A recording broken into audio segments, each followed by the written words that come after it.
That was a fat. I meant to fade, but oh well. Well, I'm still orange. How did I say? I don't know. These cameras like are so. Here, let me see if I can fix something in the. I feel like we start every stream by like making faces into the camera, like.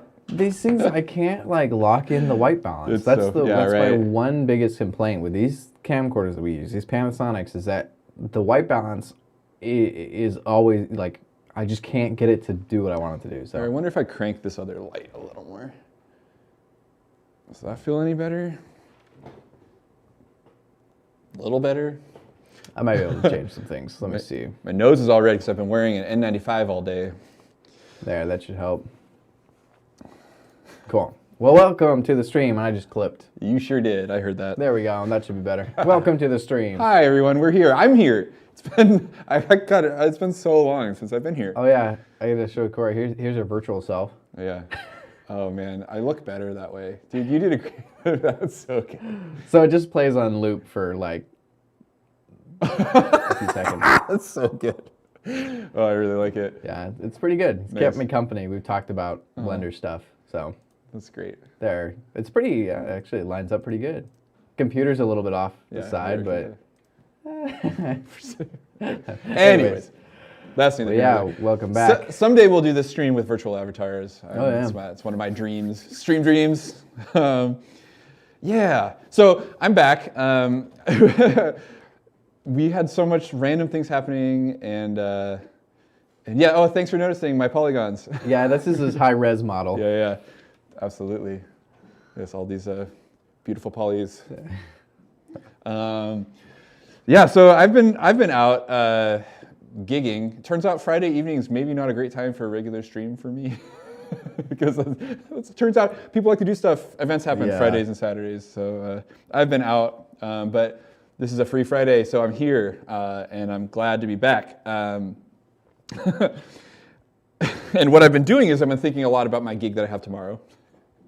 Oh, so that's what this one's for. It is specifically for. Oh, okay. Yes. Yeah. So as you know, probably, I don't just sit here and talk about computer stuff on YouTube. I play music, and one of my bands has a gig tomorrow night. And it's a double-header thing where my rock band is playing, and then I am DJing afterwards. Apparently, that's a thing that people want me to do. So that's what's happening.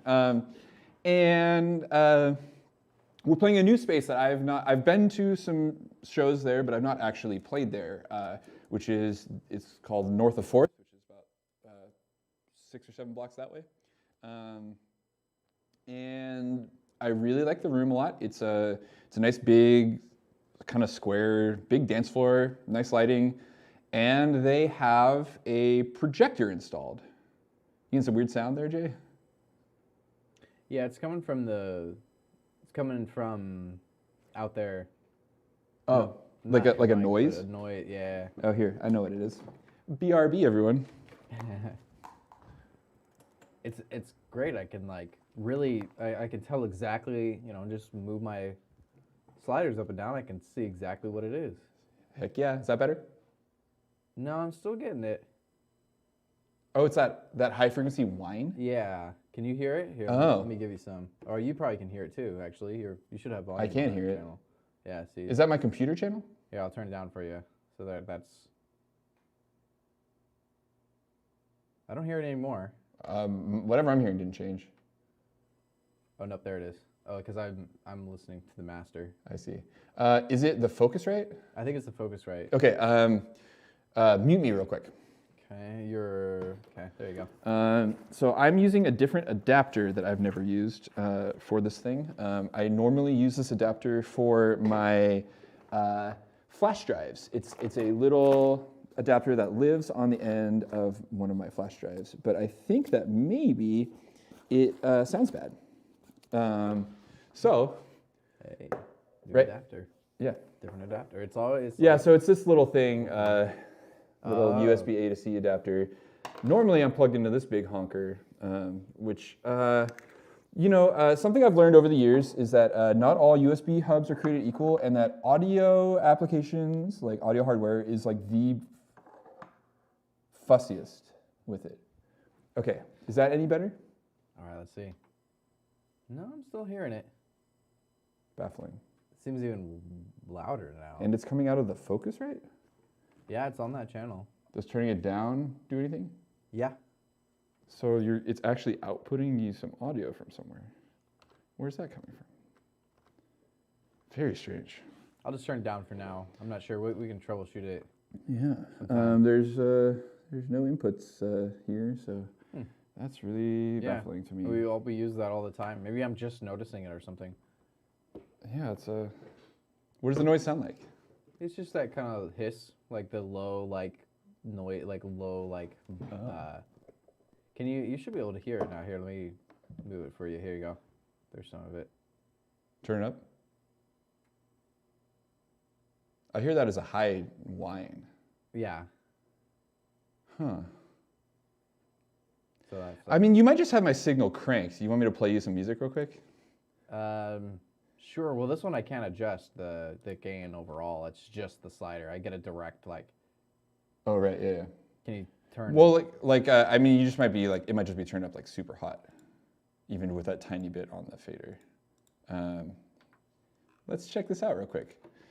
We're always troubleshooting the master here. Let's listen to this. Oh, you probably wanted that to play through the right thing.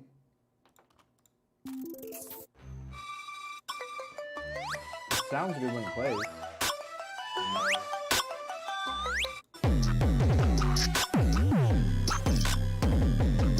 Yeah, so it's I'm hearing that kind of quietly, so maybe it's like the channel's just cranked or something, like somewhere. I don't know. Very strange. Whatever. Not much we can do. We're not going to focus on sound today anyway, Yeah. so. I'll just. It's just weird that like for now.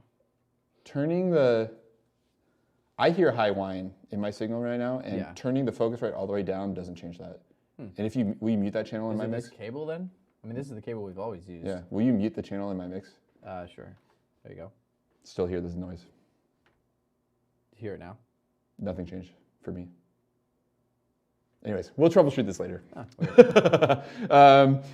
This is a mystery thing. We're going to talk about visuals. So I have the show playing in the rock band, DJing afterwards, and they have a projector in the space. And so I've been thinking a lot about how when I go to see music, like so much of like what makes it feel like it's an event is when there's attention to the visual element, right? Lights, smoke, visuals, lasers, all that stuff.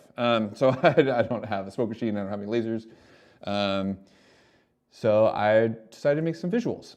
Since there's two different sets, I tried to make two different things. And so I guess I could show you the first thing I made.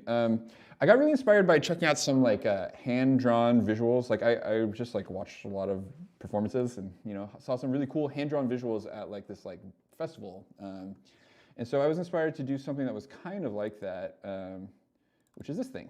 So this is going to be a little animation that projects behind the rock band. Yeah, so this is... You did this in Procreate, This is a Procreate project, yeah. So I drew this on an iPad very hastily. If I had thought more in advance, I might have done it better, but I think the like jittery nature of it like lends itself to the style. I wanted it to kind of feel like that crusty hand-drawn thing. Yeah.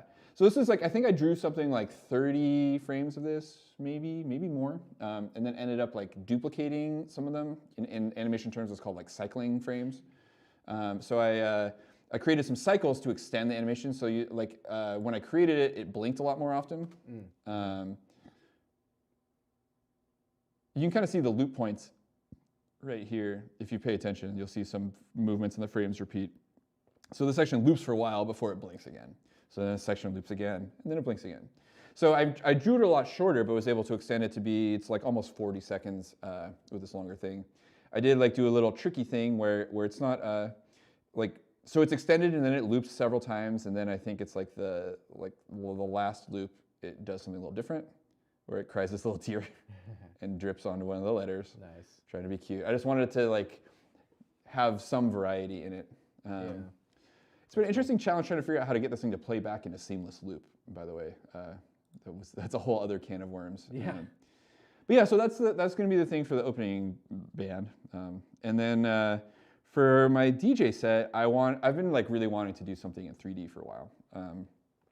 I am always like coming to Jay and being like, "Dude, look at this cool thing I saw on Instagram." Like, when, you know, I just follow hecka artists who are doing really beautiful work in Blender, a lot of them, like making just random graphics or stuff. And so I wanted to try my hand at it. And there's a couple artists that I follow who do a lot of the work that they do is with like transparent textures, that they're like basically creating like virtual like objects made of glass and then manipulating them, like shining lights on them, spinning them.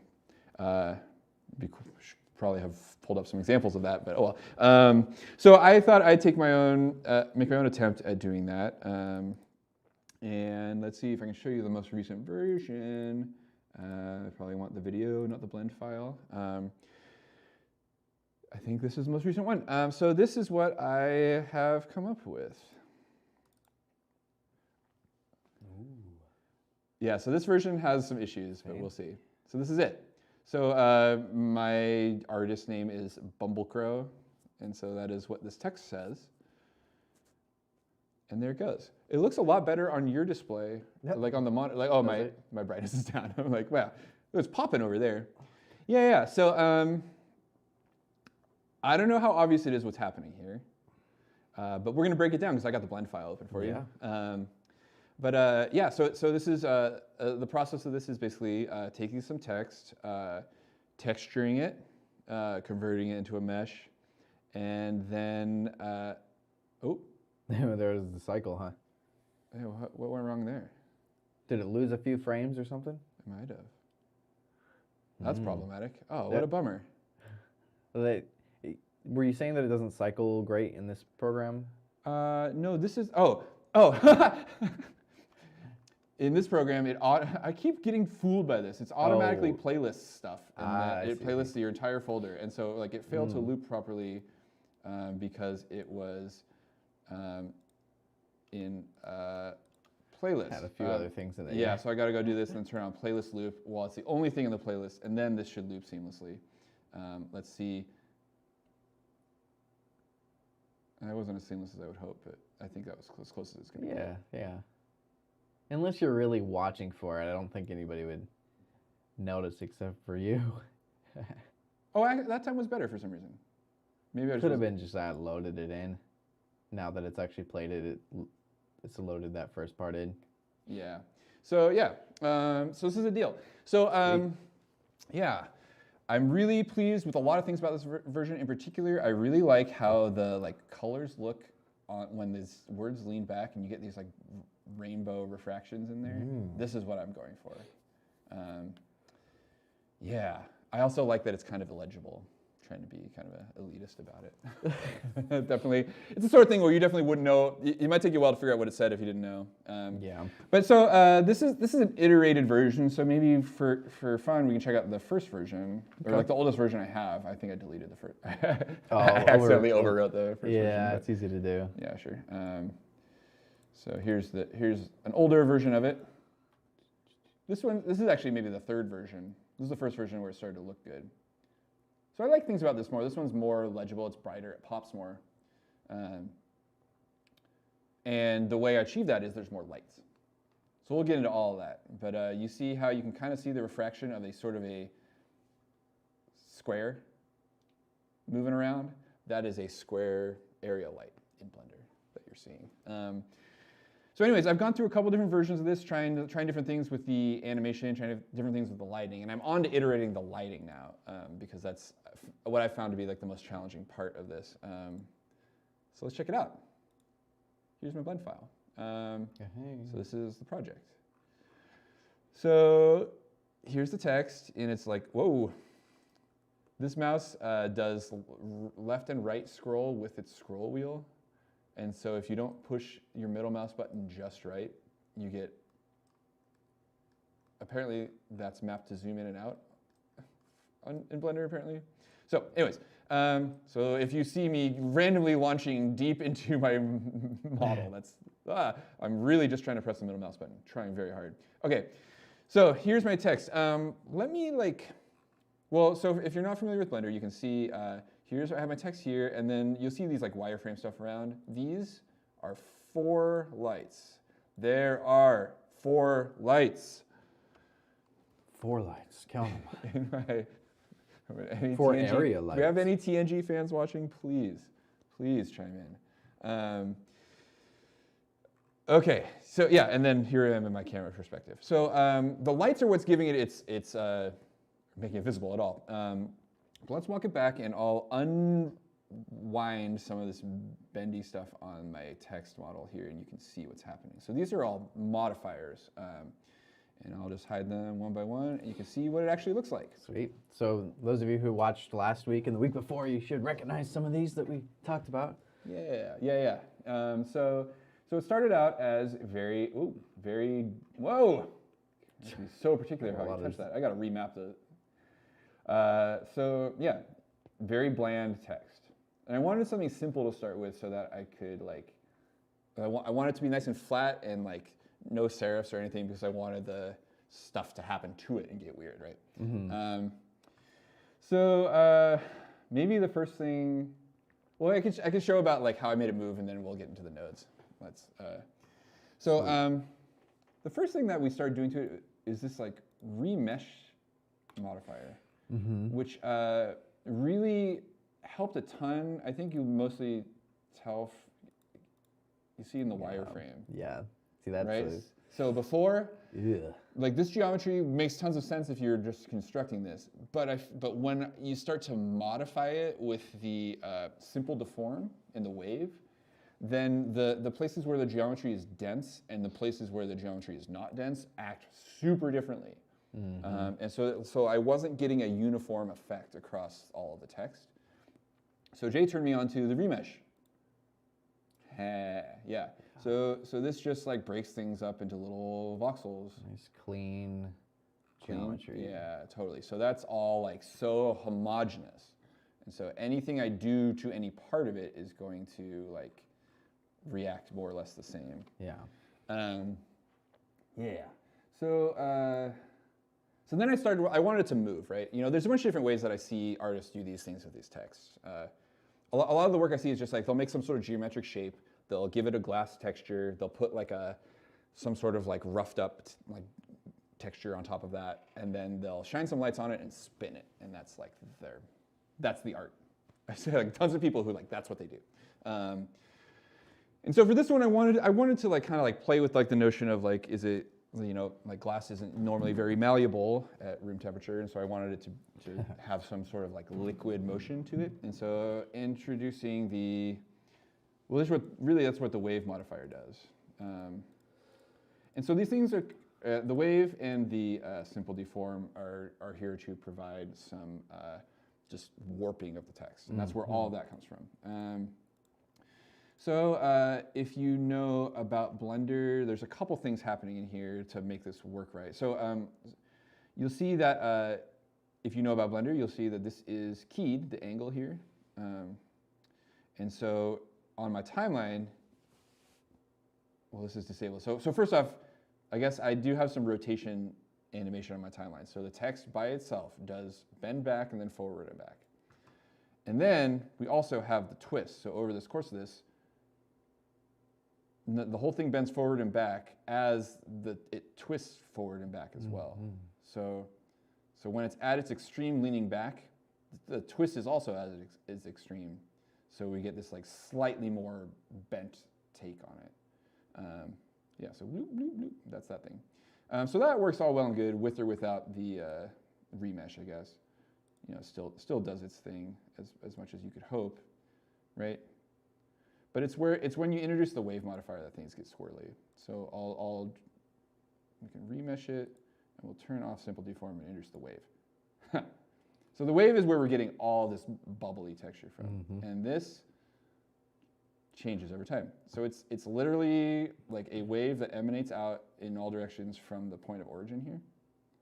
Something that just occurred to me, Jay, is that we could move this origin point up a little bit to the center of the E and get a different look. There you go. But I kind of like what it does here. It's interesting. So that's where all that stuff comes from. So you see how that looks like pretty smooth and uniform, but if we hide the remesh, it's kind of, you know, like the motion of those squarer letters is so much less fluid than the motion of the rounder letters. Mm-hmm. And then the other problem with this is that we'd end up with this like flat planes of the text facing us. So when we go to like refract light through them, we just get a big image of the light. And obviously that's still a problem in some of these renditions, but doing this just makes it so like that's like smooth bubbles. And now all the letters are like look at the L, how it like kind of twists like a breadstick. Yeah. And, but like here it's just like kind of wobbles a little bit. It's just wobbles. Yeah. So I'm like way more like that was like the remesh here was like really the crucial thing to making this work. So I have a couple of these things are keyed, right? So the rotation and the angle of the simple deform here is keyed, and you can see that value change. The wave is not, though. Yeah, the wave's one of those weird ones that kind of has a mind of its own.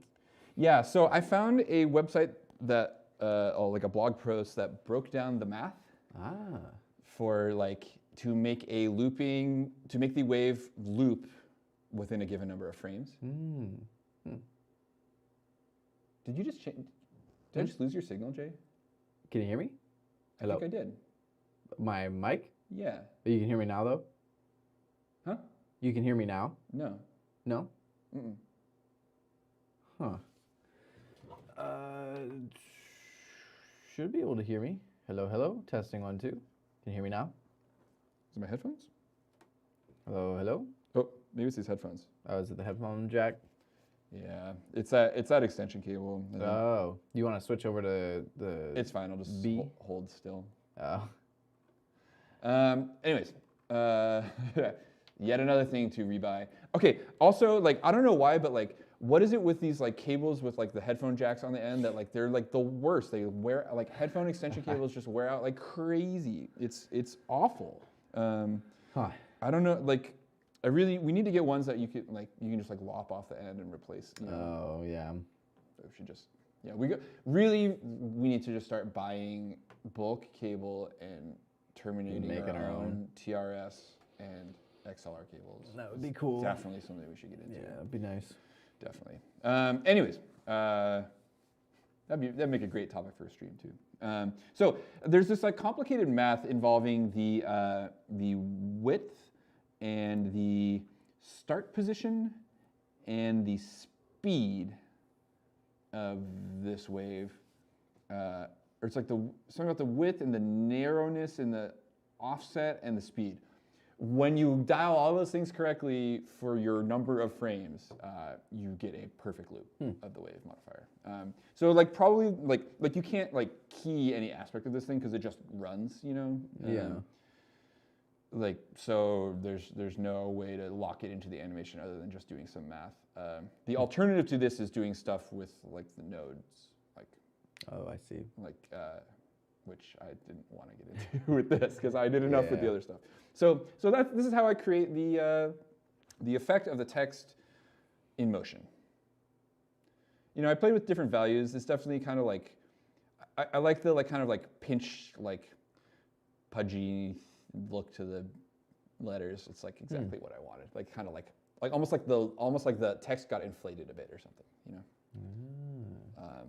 I think like in the future, I would love to do like a physics-based like inflated text thing. Like a soft body physics. Yeah, like inflate it, deflate it kind of thing. That's like maybe next one. That'd be cool. Also, I got a lot of ideas about like iterating this. I want to do one with like a hair texture. I really want to do some hair. Anyways, so this might be harder to show, and it probably will crash Blender at least once while I'm doing it. Like my computer is pretty good at this, but we'll see because we're definitely asking it to do a lot. I can see if I can show you how I got the texture stuff. It's a little more challenging to look at, but we can go over to what's the geometry node editor, right? Shader editor. Oh, shader, thank you. Yeah. There it is. Like, where is it? Right. So then if you... Oh yeah, how do I find it in this? So if you go back to your... Oh, it's just down there. Oh yeah, there it is. You can hit the period key too on your numpad or your, I guess, what is it if you're, you should be able to use the tilde in that window as well and do the focus. Yeah, frame all. Cool. Yeah, there you go. What is this one doing over here? Get out of there. Hopefully that wasn't important.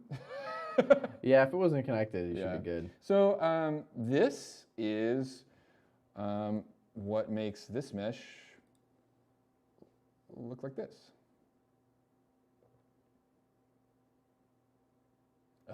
The viewport render is way less interesting than the actual render. Let's see if I can talk through what's going on if I don't necessarily understand. But so basically, there's some built-in glass shaders.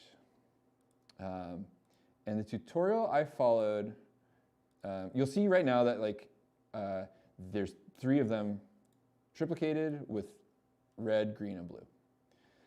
And these 3 different things have different indices of refraction. That's what IOR is. So I'm not really sure why this doesn't just work this way by default, because a prism with a single prism of a single material with a single index of refraction will split a beam of white light into multiple colors of light. So maybe that would have happened if I had not done this. But this method gives the different colors, the RGB colors, different indices of refraction, which means they'll take slightly different paths as they refract, which means we're going to get more of a spread of the colors. So that's why this isn't all white light in here. All of the color you see here is generated from refracting red, green, and blue light, which is why it's cooking my computer trying to show it to you. I've noticed that to see what's going on, just rendering a quick still image seems to work a lot better. This is what it actually looks like. Compare that to the viewport image. Mm-hmm. So yeah, all that complexity is coming from 4 lights. Gosh, I really wish there was someone who watched TNG here to talk to me about this. And then, so what's going on is that, these are all being kind of combined. The red and green are combined, and then they're combined with the blue because there's no there's no add shader where you can add 3 at once. And then these are getting mixed with a glossy texture shader or glossy shader. So I feel like this is maybe where we'd add insert our if this glass got all scratched up, we'd be inserting some sort of roughness between this gloss and the shader, maybe to get it to react differently. Of course, this is all speculative because I've never done that before, but I see the art and I've gotten this far. So, and I forget, do you know what Fresnel's about? It's essentially just your IOR setting, and there's a few other little bits and pieces about how it reflects the light and stuff like that. So really, the main thing is it just gives you the opportunity to set the IOR without any extra stuff. So it uses that in your mixed shader as the thing that determines where it's glossy and where it actually has the glass look. So I see. Yeah, so the glossiness is what's actually reflecting your lights in your scene. So I bet you if you change that color, it would kind of change the tint of the glass entirely. Yeah. Oh yeah. Oh, that's pretty cool. So that's how if you had a blue glass like that, you would that's where you would change your overall that's neat. color of it. So yeah. Animate that value. Yeah, you can. Yeah, you can animate materials, colors, all that kind of stuff. It's pretty cool. Give me a white. So, and that's just kind of giving you your baseline IOR for the whole material overall. I wonder so one of the problems that I've been trying to solve with this, if we're going to get into the problem solving, is that you can see the shapes of the lights pretty clearly. I'll just turn off that one on the bottom, and if I turn it back on, you can see its shape. It's a square. And you can see it's a deformed square, well, that's not, oops, I clicked on it, but it's this thing right here at the bottom of the C, and the bottom of all the letters is a refracted image of that rectangle. That's, if we go into our, it's this light down here. Oh yeah, the big one. It's big, right? If it's not that big, it doesn't cover the entire thing very well. Yeah. Oh, it's so interesting. Yeah, here we have our world texture reflecting off. This is definitely a very different look. Yeah.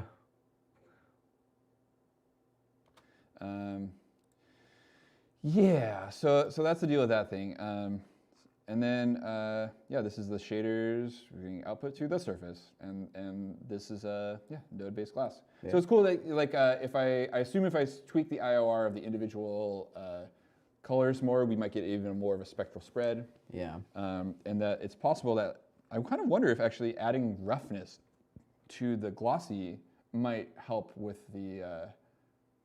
So let me back up. I'm still iterating this. I'm just going to use whatever the best version I have is tomorrow. But if like I wanted to take another try, because I had a couple things I was curious about. So I tried scrapping all the lighting and redoing it, and it's still like looking kind of.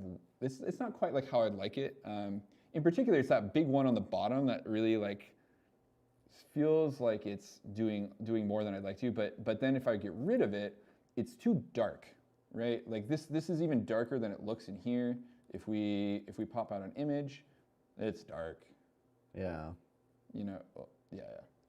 And so like I'm looking for it to be like a little more.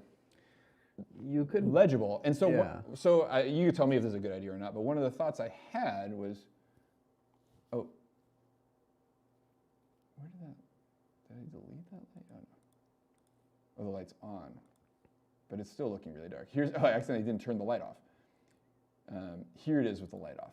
It's even darker. Gosh, I don't know what I'm doing, do I? Yeah, there's like that whole area right there. Yeah, exactly. Barely read the C and the R. Totally. So one of the thoughts that I was having is like, would it be more?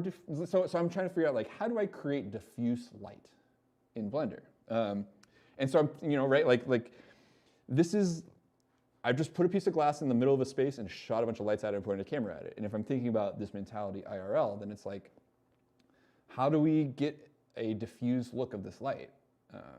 And so one of the thoughts I was having is, does the sun in Blender look more diffuse than a spot? Do you know? I mean, it is an infinite source from that direction. So really, it's actually probably sharper than the area lights. Yeah. The area lights are typically used for better spread of lighting. But have you tried just like in your world settings, instead of having it like entirely dark, adding a little bit of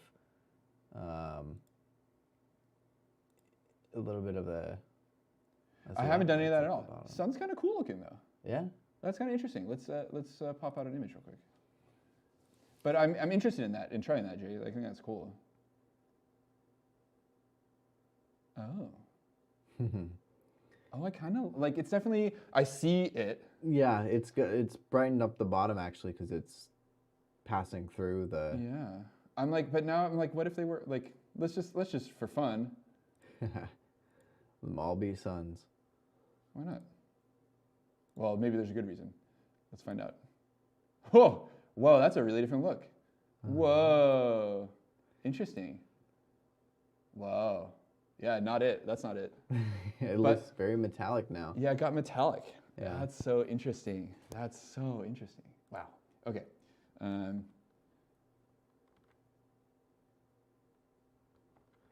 Yeah, I mean, for an overall just like brightening of the scene, and if you still want a black background, obviously I can show you how you can turn that on. But if you, yeah, let's try and mess with the world texture thing. Yeah, and you can always try like depending on the realism, like having an HDRI texture is definitely gonna be your best bet as far as like color representation of like how real glass would reflect in a environment.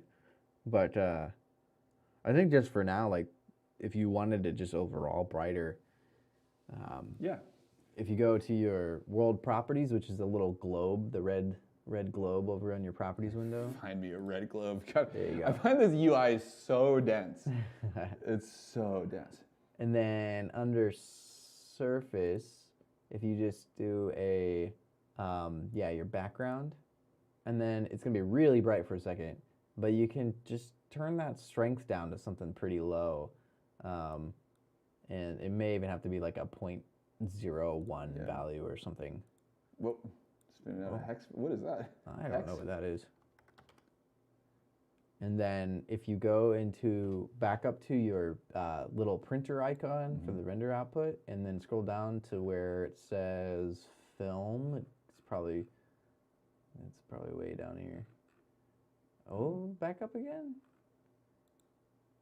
Oh, where's it at? Oh, maybe it's actually in your render properties and not, I always forget where this one is. Oh yeah, it's in here, there's film. There it is, and then just do the transparent. And it's gonna look weird in here for a second, but when you go to render, it's gonna be black in the background. Cool. So if you... Ooh, we're getting a lot of refraction now. That's pretty cool. Just like, it's more colorful than it was.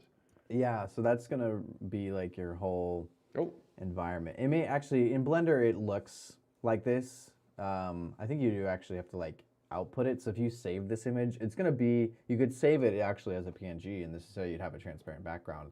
But it is, you know, if you were to play this in a video player, it would be, you know, it'd always have a black background.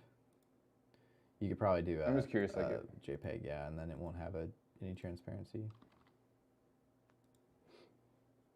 And you can really see it that way. It's just so that the you know, doesn't have a white background on it or any other color.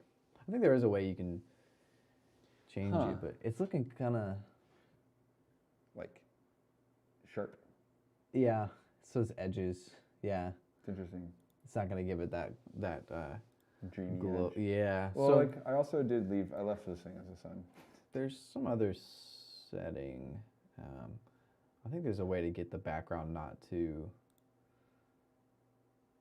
still have ambient light, but not change the color of the background. Is it the ray visibility? Oh, there's a volume. So there's Yeah, the you could surface add and there's some volume to your scene too in there. Like like a background volume, but not a surface, maybe. If I want to. Whoa. Is that something? So the volume will be that one you need a volumetric, probably the volume scatter node, and that will kind of give you like a fog almost. So it should be like to the one down at the very bottom. Volume scatter. Yeah. It's gonna look, both that and the volume absorption are interesting, but yeah, it'll actually like make it kind of foggy looking in there. Which could be a cool effect too. Especially with all the lights you have going on. This is how you get like God rays and stuff. Tight. Yeah. So there you can actually like physically see that light now, because it's casting on the fog that's in the... So that's really interesting. Yeah, to get like realistic looks, this is like almost all scenes have some kind of, you know, precipitation in the air. So this is like the effect that really can bring to life something, make it really real looking. Totally. Holy cow! It's probably gonna be, it's pretty intensive. But once it clears up and do you have your smoothing? Does the Mac version have the for cycles, the like denoise stuff in the render? Yep. Okay, it does, yeah. So that should help a little bit with the, because volume lighting can bring in a lot of noise into your scene. Totally. I'm not sure that that's really helping me though. No, probably not. I'm trying to remember where that setting is to like make it.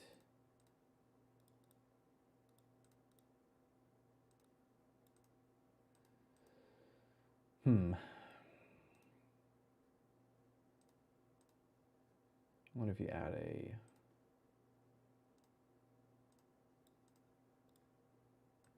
Yeah, that doesn't do anything either. The background is... There's also like sky textures you could try, but those would definitely not be... They wouldn't give you a... I think that's under the background, and then you have to plug it into... Hey, look at that. Color, but... Yeah, so that's another thing you can mess with, is just like the world surface background. And I got it like a black background, but it's just turn the strength up, and it seems to be doing something. That's interesting. Yeah, so it is gonna that will brighten your overall scene for sure. It's like ambient lighting essentially. Yeah, it's doing something weird But though. It's like it's not gonna like fade into the background in the same way. yeah, Maybe not. that's the thing you lose out with. Trying to remember, there's definitely a way to change your surface.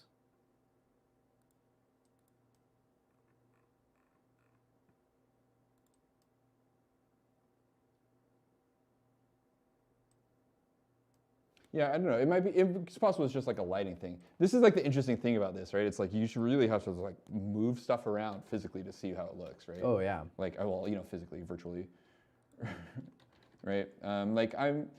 Like for example, I've got one. You can kind of see how my lights are arranged. I feel like like this one's like offset from.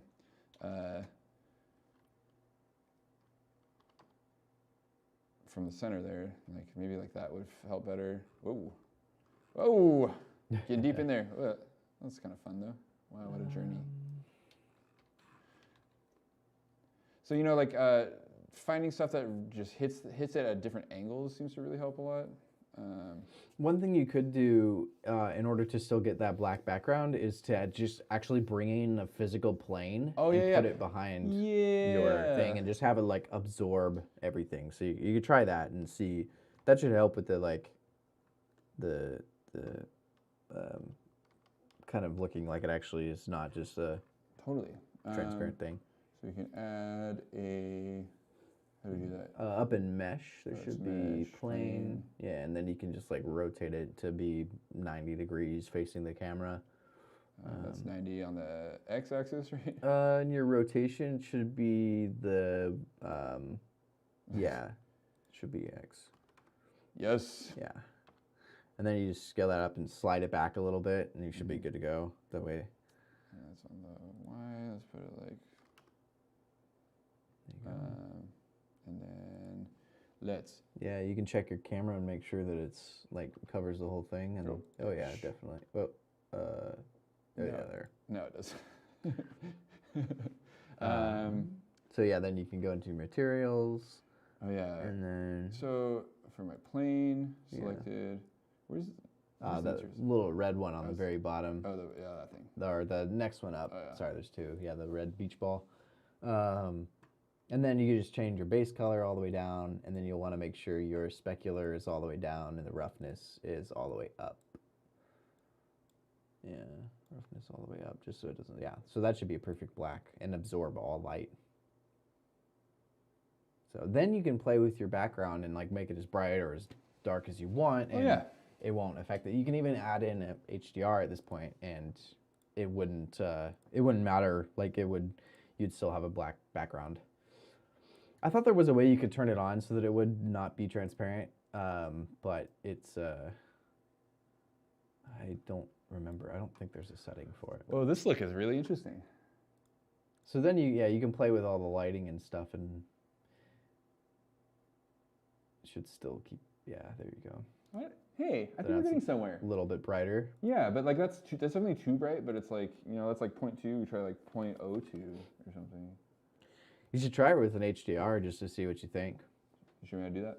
Yeah, you try it out. If you go on Polyhaven, you can find a bunch of. Oh, just go pull some like HDR. Yeah, an HDR texture, and Polyhaven's the best place to find free ones. I can't type on this keyboard. Polyhaven. And then if you down a little bit, HDRIs, and then like. Whatever you like. There's some that are inside, there's some that are in warehouses. I mean, you won't be able to see it too much, but you might want a night one with like stars and stuff. Or that sounds pretty chill. They look pretty bright, but once you get them in there, you can adjust the settings for them. A lot of real spaces, huh? They have like these all like real. Yeah, they're all gonna be real. Real. So real schmeal, I say. No, it's cool. Skies. Get some with stars. There's like a few really darker ones with stars. Yeah, I like those two there and that one. the moonless golf. Can be kind of cool. So then you can just get the. Let's just try it out. Yeah. See what you think. So to get that in here. Yeah, so with your color, instead of a base like a regular color, if you click that little yellow dot and then do a environment texture, you just open up that HDR texture in there and you're good to go pretty much. I don't think so. There it is. Oh, you did get the I don't know if the ERX one will, or the EXR will work. You might need to switch it in there to the HDR. I don't actually know how to get those to work. I haven't tried. I don't know why that's the default on there, but so then you can just oh, I gotta switch the file here. yeah, you can open it. Yeah. There it is. Cool. Okay. So now you can play with the strength and see. You shouldn't have to change any settings, but the more you turn it up, the more you'll get like the environment around it. That's pretty. Yeah. Yeah. Like, So there you can see that horizon and with the lights on the horizon of it. Yeah, there it is. That's interesting. So I could see this being cool with like a really high-res texture or something more abstract. Mm-hmm. But I think this is an interesting concept. Let's see how it looks. So this, of course, is like what you'd want to do if you were, making something that's. I think this is it, man. I think this is the move. But like finding something that's like, I might do a pass with this even. Like I like the colors. And it's nice. It's nice that like, it's. The issue I was having is like it's really cool to like do the thing where it's just refracting white light around, you know, like that's slick. But I keep griping about like how it's like, oh, it's so washed out in some places and not in others, and of course it's going to be that way because the light is white. Like, but this, like, kind of wonder if we could hide some of these other lights and see what happens. And you don't have to use an HDR texture either. You can plug an image in there. Like you could put, like that's what I did for that other MARZ one that we demoed. I just used this picture here. Oh yeah. Mm-hmm. And like that gives you, I mean, it's got all sorts of lights in it. Totally. Like and this is just this is just that texture. That's cool. Yeah. Like it's interesting. Yeah, man, I really liked how that turned out. That was neat.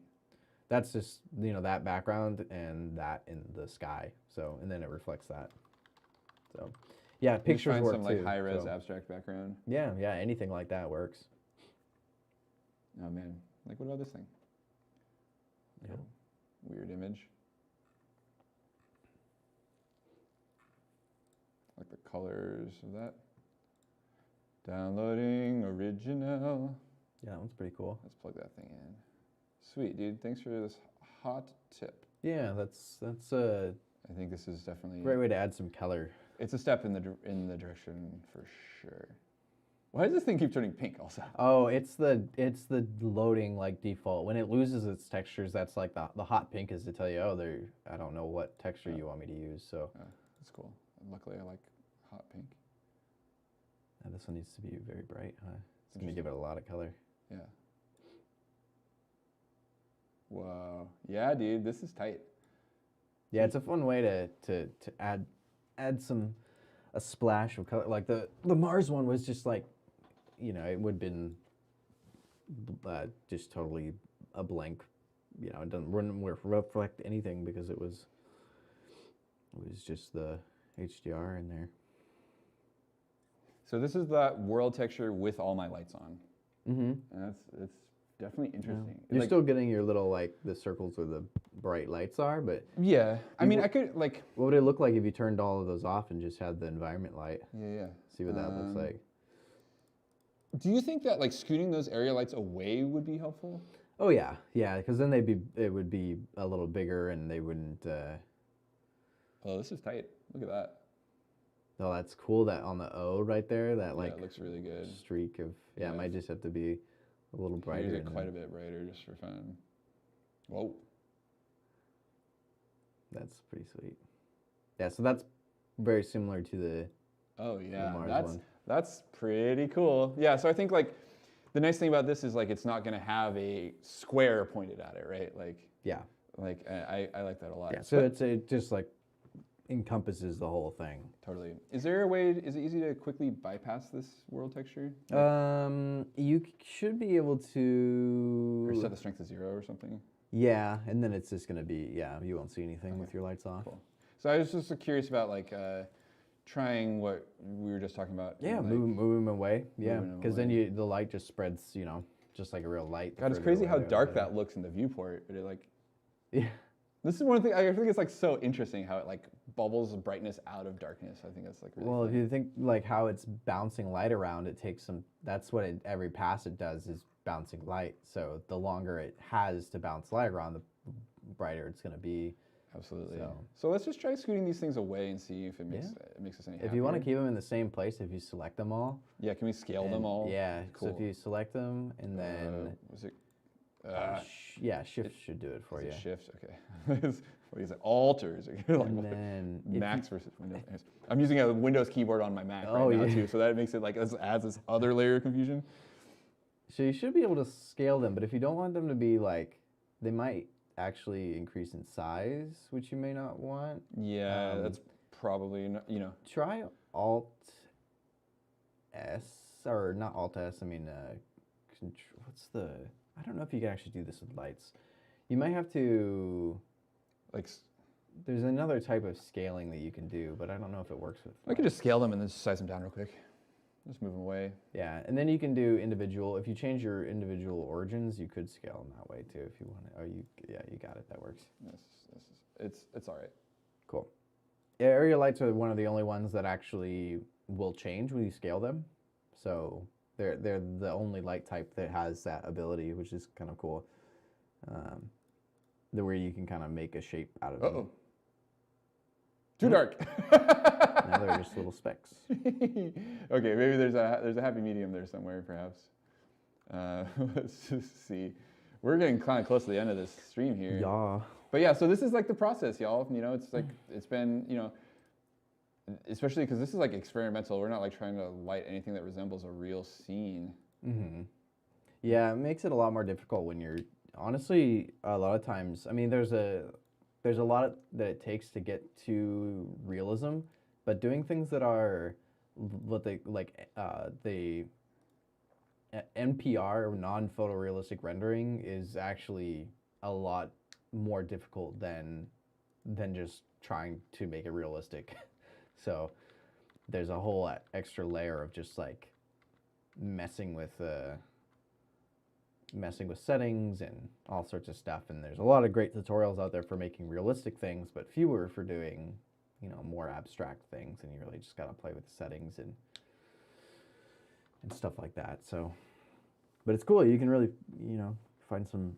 get some cool results with playing with some of the settings. And totally. Trying to undo my way back to where I was. I feel like this is like, despite its flaws, I'm not getting better results than this yet. Mm-hmm. Like there's things I don't like about it, but every time I'm at a point with this where like when I try to improve it, I make something else worse. Like I think this the world texture is a really, really nice addition. Like here, I'll pop it out with like a little bit of that, and just like that's got a ton more character. Gives it a little bit extra. Just that little bit of it, that kiss of it gives it like, and it helps the stuff that's like not being lit well still pop. Right. I'm still not convinced that there isn't like inserting like a transparent like rough plane between like the lights. Yeah, but again, this is experimental. Yeah, I mean, you could definitely, but it's not gonna do what I think. Yeah, bouncing it's probably better, like you're talking about, but I like this value to really get those area lights to be more soft. There should be look at one real quick while we got a few minutes here, and then go to your light settings. Like in my area light. Yeah, just any of them. Mm-hmm. And in the green light bulb. They're very strong. Yeah. First off. Oh, I do have shadow caustics on these. So the spread, have you tried like upping the spread on those? So like increasing, so right now it's at 180. 180 is the max. Oh, it is the max. And really it's still giving you that like harsh. Huh. Well, I think like the idea is like it's gonna like be spread all the way. You know, like it's like the entire plane is gonna be lit. Right. So it's like it's not gonna fold backwards on itself. I see. Hello, new person who just joined the stream. I hope you're not hoping to be here for a long time because we're gonna wrap up very soon. But thanks for being here. Yeah. So I guess that makes sense, right? That you can't like close it or open it more. But I thought that maybe there was. Did you ever try doing Did you like the circles instead of the squares? they had their own problems. They okay. seemed, I don't know. I think that like You just want more of a diffuse light, huh? I think it's really about the world lighting. I'll show you some examples of the stuff that I really think is slick. Yeah. And maybe we'll see if we can recreate it on the next rendition. Cool. I think actually the next one of these I want to do gummy. Oh. I want to do a little gummy thing. Okay. Try to make it squish. Sweet. Yeah, we can mess with the. I did a little bit of the physics last week, just Cool. because it's one of the modifiers, but. Yeah, I have not gotten into any physics stuff, so I'm very curious about it. Yeah, that'd be fun. I can brush up on some of it. I always it's always one of my spots that are, don't have as much info on. So you can see that cool background now. Nice. Totally. Well, very cool. All right. Well, I hope it works for your show. And yeah, well, I have a cool functional version at least, so thanks. Yeah. Thank you so much for helping me figure it out. Cool. Really, if you have a vision, you can make it in 3D. Sometimes it takes a lot of work. Sometimes you might need to call in some reinforcements, but like all that stuff with the shader, glass shader stuff, that was a YouTube tutorial. That was like tried the first one I found, and it worked great. Yeah, that's a cool, simple glass shader for sure. I like that. I'm sure there's more interesting ones I could make, but this one suits my Oh yeah, they purposes get just fine. really complicated. I bet when you try to get like what goes on inside of the, forget about it. Cool. Cool. Alrighty, everybody. Thank you for joining us. Yep. And we will be back next week. I think same time. I believe. Well, maybe we have something going on next Friday. I can't remember. We'll either be it's here next Friday, or we won't. Yeah. Well, I'm like, will we be here next Friday? Anyways. Yes. All right. Until next time. We will see y'all. Goodbye.